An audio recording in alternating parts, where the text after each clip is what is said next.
नमस्कार दोस्तों, उद्भव सर मैथ्स यूट्यूब चैनल पर मैं खुशबू आप सभी का बहुत बहुत स्वागत करती हूँ। आशा करती हूँ आप सभी स्वस्थ होंगे। तो दोस्तों, आज की जो टॉपिक है वो है इंडियन पॉलिटी पार्ट 3। इससे पहले 2 वीडियो अपलोड की जा चुकी है, पार्ट 1 पार्ट 2। आप उसे उन सभी को देख सकते हैं और ये कंटिन्यू आप सभी के लिए जीएस के वीडियोस अपलोड किए जा रहे हैं। तो दोस्तों, आइए हम इस प्रश्नों को देखते हैं और जानते हैं उनके उत्तर। लेकिन उससे पहले उद्भव सर मैथ्स यूट्यूब चैनल को जो पहली बार देख रहे हैं, सब्सक्राइब करना बिल्कुल भी ना भूलिएगा, बेल आइकॉन को दबाइएगा ताकि आपको टाइम टू टाइम सारी वीडियो की नोटिफिकेशन मिलती रहे। तो चलिए गाइस, आज हम पहले प्रश्न की तरफ बढ़ते हैं। तो आज का जो पहला प्रश्न है वो है, भारतीय संविधान में मूलभूत अधिकार किस संविधान से लिए गए थे? ए अमेरिकी, बी यूके, सी सोवियत संघ, डी इनमें से कोई नहीं। तो इसका जो आंसर है वो है आपका ए अमेरिकी। भारतीय संविधान में मूलभूत अधिकार फंडामेंटल राइट्स अमेरिकी संविधान से लिया गया था। वर्तमान में हमारे संविधान में 6 मूल अधिकार वर्णित है। अगला प्रश्न देखिए, निम्नलिखित में से क्या उच्च न्यायालय और उच्चतम न्यायालय दोनों की अधिकारिता के अधीन आता है? इस संविधान के उल्लंघन के विरुद्ध संरक्षण, बी केंद्र और राज्य के बीच विवाद, सी राज्य के बीच परस्पर विवाद, या डी मूल अधिकारों का संरक्षण। तो इसका जो उत्तर है बहुत ही प्यारा सा, वो है डी मूल अधिकारों का संरक्षण। मूल अधिकारों का संरक्षण उच्च न्यायालय और उच्चतम न्यायालय दोनों की अधिकारिता के अधीन आता है। अगला प्रश्न है, प्रारंभ में कितने मौलिक अधिकार दिए गए थे? ए 6, बी 7, सी 4 या डी 5। तो इसका जो उत्तर है वो है आपका बी 7। आपको बता दें, भारतीय संविधान द्वारा प्रारंभ में 7 मौलिक अधिकार प्रदान किए गए थे, लेकिन 44वें संविधान संशोधन 1978 के द्वारा संपत्ति के मौलिक अधिकार को समाप्त कर दिया जाता है। अब 6 मौलिक अधिकार हैं। तो क्या आप सभी को वो 6 मौलिक अधिकार के बारे में पता है कौन कौन से? नहीं तो मैं आपको बता देती हूँ। पहला है समानता का अधिकार, दूसरा है स्वतंत्रता का अधिकार, तीसरा है शोषण के विरुद्ध अधिकार, चौथा है धार्मिक स्वतंत्रता का अधिकार, पांचवा है संस्कृति तथा शिक्षा संबंधी अधिकार और छठा है संवैधानिक उपचारों का अधिकार। अगला प्रश्न देखिए, भारतीय संविधान के निम्नलिखित में से किस अध्याय में जनता को गारंटी या मूल अधिकार दिए गए हैं? ए भाग 2, बी भाग 1, सी भाग 4 या डी भाग 3। तो इसका जो आंसर है वो है आपका डी भाग 3। भारतीय संविधान के अध्याय भाग 3 के अनुच्छेद 12 से 35 के अंतर्गत जनता को गारंटी मूल अधिकार प्राप्त है, और भारतीय संविधान के भाग 1 के अंतर्गत संघ एवं उसके राज्य, भाग 2 में के अंतर्गत नागरिकता, तथा भाग जो 4 है आप सभी को पता है नीति निर्देशक तत्व का वर्णन किया गया है। अगला प्रश्न देखिए, स्वतंत्रता का अधिकार भारतीय संविधान के किन अनुच्छेदों में वर्णित है? अनुच्छेद 12 से 18, बी अनुच्छेद 19 से 22 और सी अनुच्छेद 23 से 28 या डी 29 से 50। तो इसका आंसर जो है वो है आपका बी अनुच्छेद 19 से 22। स्वतंत्रता का अधिकार भी प्रजातंत्र की स्थापना के लिए उतना ही आवश्यक है जितना कि समानता। भारतीय संविधान के अनुच्छेद 19 से 22 तक स्वतंत्रता के अधिकार का वर्णन किया गया है बहुत ही अच्छे तरीके से। तो अगला प्रश्न देखिए, संविधान की किस धारा के अंतर्गत कोई भी व्यक्ति मूल अधिकारों के हनन का मामला सीधे उच्चतम न्यायालय में उठा सकता है? ए धारा 32, बी धारा 28, सी धारा 29 या डी धारा 31। तो इसका जो उत्तर है वो है आपका ए धारा 32।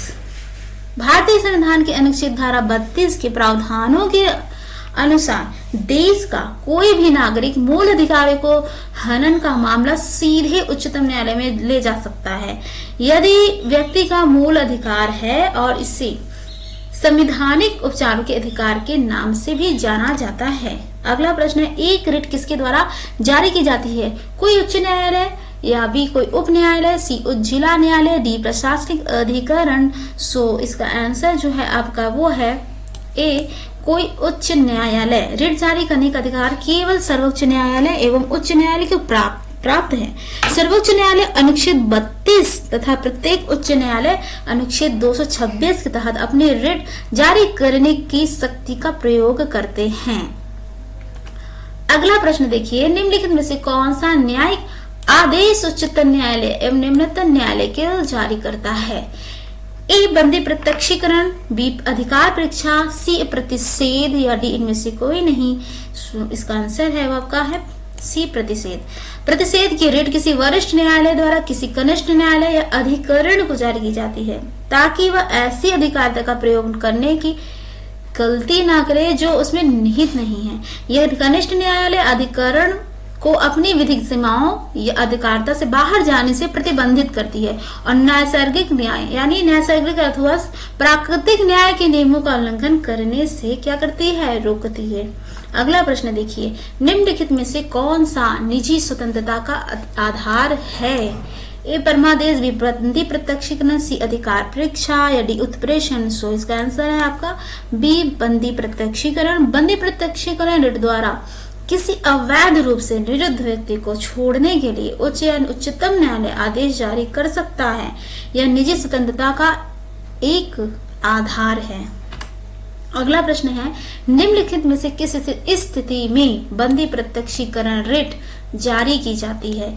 ए संपत्ति की हानि, बी अतिरिक्त कर की वापसी, सी दोषपूर्ण पुलिस नजरबंदी या डी भाषण की स्वतंत्रता का उल्लंघन। तो इसका आंसर जो है वो है सी दोषपूर्ण पुलिस नजरबंदी।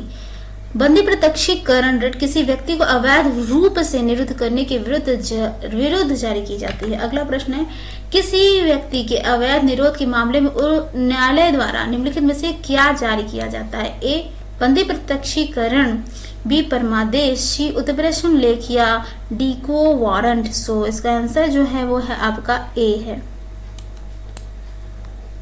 अगला प्रश्न है, भारतीय संविधान में कितने प्रकार के न्यायिक आदेश हैं? ए 5, बी 4, सी 3, डी 2। इसका आंसर है वो है आपका ए 5। भारतीय संविधान के अनुच्छेद 32 के तहत उच्चतम न्यायालय को मौलिक अधिकारों को प्रवर्तित कराने के लिए तथा उच्च न्यायालय को अनुच्छेद 226 के तहत मूल अधिकार व अन्य विधिक अधिकारों को प्रवर्तित कराने के लिए 5 प्रकार के रिट जारी करने की शक्ति प्राप्त है। क्या आपको वो रिट पता है? नहीं तो मैं बताती हूँ आप सभी को। पहला जो होता है बंदी प्रत्यक्षीकरण, दूसरा है परमादेश, तीसरा है प्रतिषेध और चौथा है उत्प्रेषण और पांचवा है अधिकार परीक्षा। उच्चतम न्यायालय द्वारा कितने प्रकार की रिटें जारी की जाती हैं? ए 2, बी 3, सी 5 या डी 6। इसका आंसर क्या है? इसका आंसर है आपका सी 5। प्रश्नों को पूछने का तरीका आप देखिए किस तरह से पूछा जाता है। भारतीय संविधान में कितने प्रकार के प्रादेश जारी किए जा सकते हैं? ए 1, बी 5, सी 7, डी 11। इसका आंसर क्या है आपका बी 5। अगला प्रश्न है, निम्नलिखित में से कौन सा न्यायिक आदेश उच्च न्यायालय या उच्चतम न्यायालय द्वारा किसी व्यक्ति को किसी सार्वजनिक कार्यालय पर अधिकार करने से रोकने के लिए जारी किया जाता है? ए उत्प्रेषण लेख, बी परमादेश, सी निषेधाज्ञा, डी अधिकार परीक्षा। तो इसका जो आंसर है वो है आपका डी अधिकार परीक्षा। अधिकार परीक्षा आदेश को उच्च न्यायालय या उच्चतम न्यायालय द्वारा किसी व्यक्ति को किसी सार्वजनिक कार्यालय पर अधिकार करने से रोकने के लिए जारी किया जाता है या किसी व्यक्ति द्वारा लोक कार्यालय के अवैध अनाधिकार ग्रहण करने को रोकता है। आइए नेक्स्ट क्वेश्चन की तरफ चलते हैं। अब आपको इसमें इस जोड़े में अनुकूल नहीं है क्या है आप सभी बताइए। अनुच्छेद 14 विधि के अनुसार समानता या बी अनुच्छेद 16 समान अवसर या सी अनुच्छेद 17 उपाधियों का अंत या डी अनुच्छेद 18 सैनिक उपाधियों का अनुमति। तो इसका जो आंसर है वो है सी अनुच्छेद 17। अनुच्छेद 17 में अस्पष्टता का अंत का प्रावधान किया गया है जबकि अनुच्छेद 18 में उपाधियों के समापन का प्रावधान है, लेकिन विशेष परिस्थिति में राज्य को सैन्य या शैक्षणिक विशिष्टता में उपाधि देने का भी प्रावधान है। अगला प्रश्न है, भारतीय संविधान के किस मौलिक अधिकार में कहा गया है कि सभी लोगों को देश का कानून बराबर सुरक्षा प्रदान करेगा। इस समानता का अधिकार भी स्वतंत्रता का अधिकार, सी शोषण के विरुद्ध अधिकार, या डी धार्मिक स्वतंत्रता का अधिकार। तो इसका जो आंसर है वो आपका है समानता का अधिकार। अनुच्छेद 14 के तहत राज्य दायित्वहीन है कि वह किसी नागरिक को भारतीय राज्य क्षेत्र में विधि के समक्ष समता और समान संरक्षण से वंचित नहीं कर सकता। अर्थात भारत में सभी व्यक्तियों को विधि के समक्ष समता और विधियों का समान संरक्षण प्राप्त है। अगला प्रश्न देखिए, भारतीय संविधान के अनुसार जीवन का अधिकार एक है, राजनीतिक अधिकार, बी आर्थिक अधिकार, सी मौलिक अधिकार, या डी धार्मिक अधिकार। इसका आंसर है आपका मौलिक अधिकार। जीवन का अधिकार अनुच्छेद 21 के तहत सार्वजनिक रोजगार के मामलों में अवसर की समानता अनुच्छेद 16 के तहत तथा व्यक्तिगत स्वतंत्रता का रक्षण अनुच्छेद 19 के तहत भारतीय संविधान में मौलिक अधिकार हैं। उच्चतम न्यायालय ने अनुच्छेद 21 की व्यापक व्याख्या करते हुए स्थायी आवास या आश्रय प्राप्त करने के लिए अधिकार को भी मौलिक अधिकार माना है। नेक्स्ट क्वेश्चन की तरफ चलते हैं। अभिव्यक्ति की स्वतंत्रता किस मौलिक अधिकार के अंतर्गत आती है? ए समानता का अधिकार, बी स्वतंत्रता का अधिकार, सी सांस्कृतिक और शैक्षणिक अधिकार, या डी संवैधानिक उपचार का अधिकार। इसका आंसर है वो है आपका बी स्वतंत्रता का अधिकार। वाक स्वतंत्रता एवं अभिव्यक्ति की स्वतंत्रता अनुच्छेद 19(1) का में वर्णित स्वतंत्रता के मौलिक अधिकार के अंतर्गत आती है। आप ये सभी जान लीजिए अच्छी तरह से, बड़ी ही कंफ्यूजन होती है इसमें। अगला प्रश्न देखिए, किस मौलिक अधिकार के तहत मानव व्यापार निषेध पूछा है? ए समानता का अधिकार, बी शोषण के विरुद्ध अधिकार, सी संवैधानिक उपचार का अधिकार, या डी सांस्कृतिक और शैक्षणिक अधिकार। इसका जो आंसर क्या है वो है आपका बी शोषण के विरुद्ध अधिकार। शोषण के विरुद्ध अधिकार मूल अधिकार यानी अनुच्छेद 23 के माध्यम से मानव के दुर्व्यवहार, बेगार और सभी प्रकार के बलात्श्रम को प्रतिषिद्ध किया गया है। निम्नलिखित में से कौन सा अधिकार अभी भारतीय संविधान द्वारा एक मौलिक अधिकार के रूप में नहीं दिया गया है? ए समता का अधिकार, बी स्वतंत्रता का अधिकार, सी संपत्ति का अधिकार, या डी शोषण के विरुद्ध अधिकार। तो आप सभी को अच्छी तरह जानते हैं वो कौन सा है, वो है आपका संपत्ति का अधिकार, जिसके लिए आजकल बहुत ही चर्चाएं होती हैं हर घर में। अगला प्रश्न देखिए, भारतीय संविधान के अनुसार संपत्ति का अधिकार है मौलिक अधिकार, प्राकृतिक अधिकार, सी विधिक अधिकार, या डी नैतिक अधिकार। तो इसका जो उत्तर है वो है आपका सी विधिक अधिकार। अगला प्रश्न देखिए, 44वें संशोधन के अंतर्गत कौन सा विधिक अधिकार बन गया है? ए शिक्षा का अधिकार, बी संपत्ति का अधिकार, सी न्यायिक उपचार का अधिकार, या डी काम का अधिकार। तो जिसका आंसर है वो है आपका बी संपत्ति का अधिकार। संपत्ति के अधिकार को मौलिक अधिकारों की सूची से किसके शासनकाल के दौरान हटाया गया था? महत्वपूर्ण प्रश्न है। संपत्ति के अधिकार को मौलिक अधिकारों की सूची से किसके शासनकाल में हटाया गया था?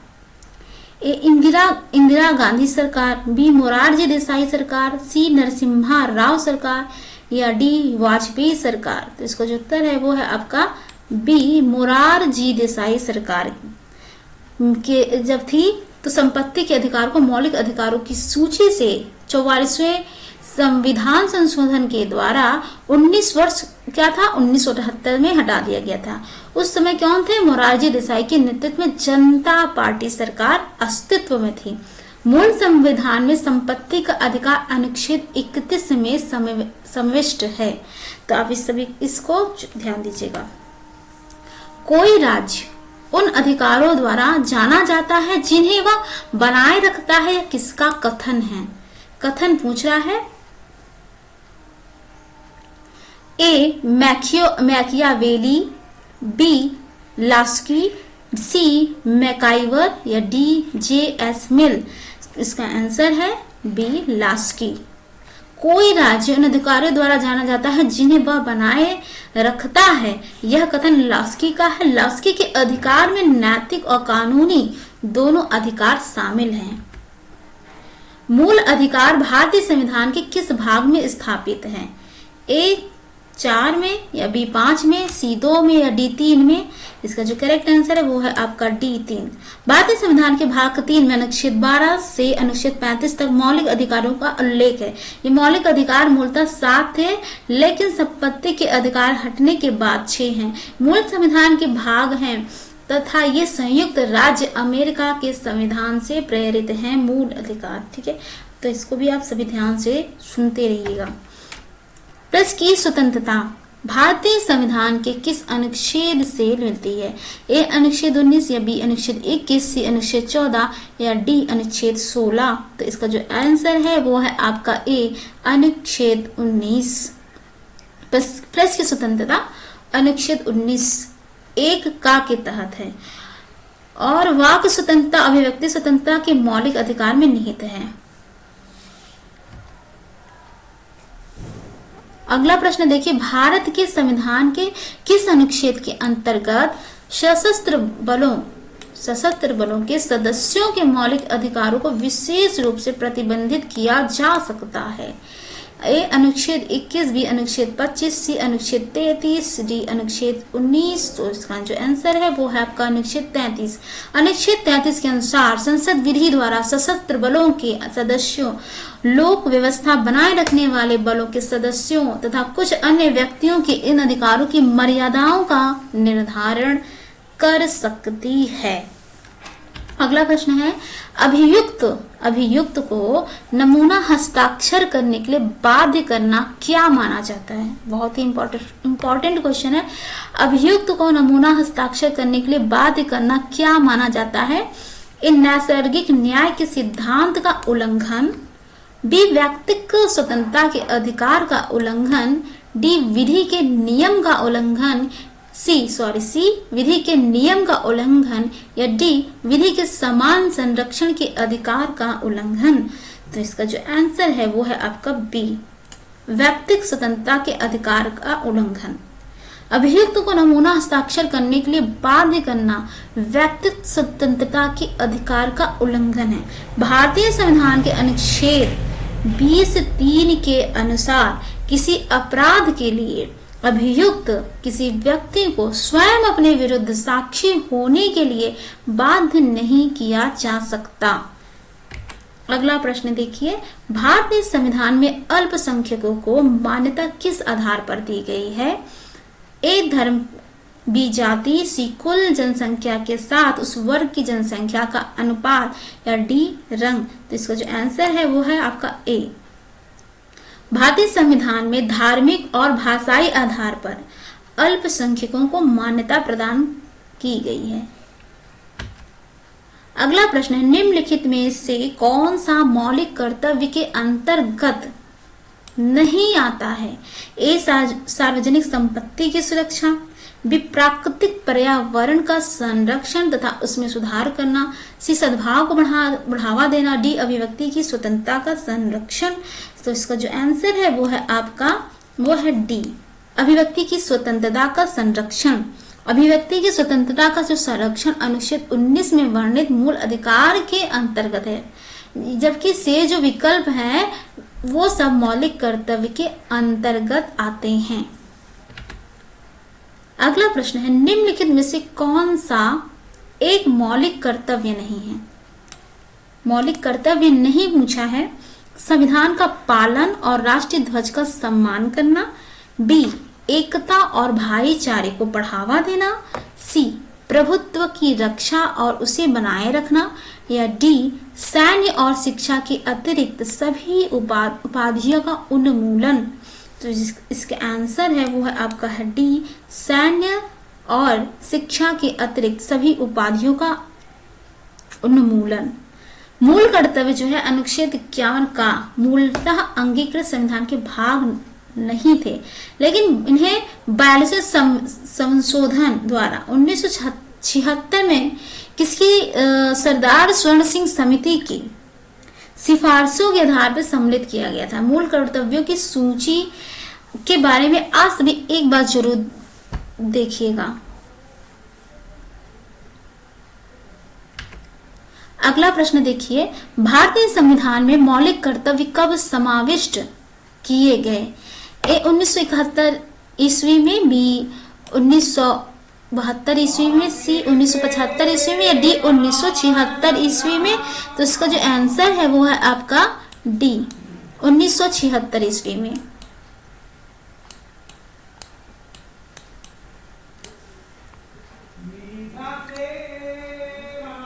अगला प्रश्न देखिए, संविधान में मौलिक कर्तव्य किस संशोधन द्वारा जोड़े गए थे? ए 40वां, बी 42वां, सी 44वां, डी 45वां? तो इसका जो आंसर है वो है आपका बी 42वां। तो दोस्तों ये थे आज के हमारे बहुत ही महत्वपूर्ण प्रश्न। आप सभी को कैसा लगा जरूर बताइएगा और उद्भव मैथ्स यूट्यूब चैनल को सब्सक्राइब कर लीजिएगा, बेल आइकॉन को दबा लीजिएगा, लाइक शेयर एंड कमेंट करिएगा। Thanks for watching. जय हिंद, जय भारत।